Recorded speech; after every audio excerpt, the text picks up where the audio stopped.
Assalomu alaykum, hurmatli kuzatuvchilarimiz. Biz yana bir xonadonda eshik romlarini o'rnatib bitkizdik.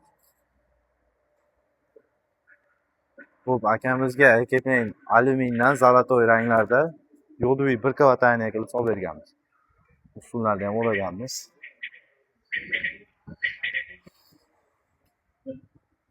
Xo'p, high-tech ruchkalar qo'yilgan.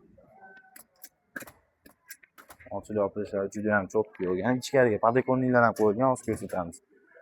Bu yer 8 burchakli so'ri ekan. Juda ham chiroyli chiqdi. Ustun o'rash holatlari ham vahshiy tiniq, xudo xolasa. Chiroyli chiqqan. Sifatli xizmatlar kerak bo'lsa doimgidek aloqadamiz. Bu taraflarda ham bor. Mana ko'rib turganingizda.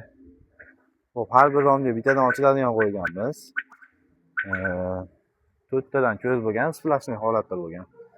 Endi hozir ichki holatlarini ham ko'rsatamiz.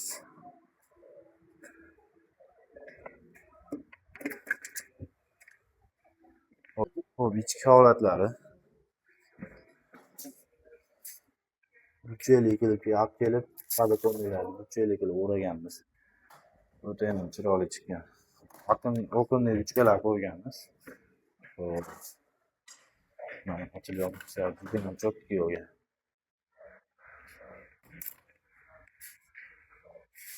Bu yerda hali ayna solishyapti. 15 podokonnlik qo'yganmiz.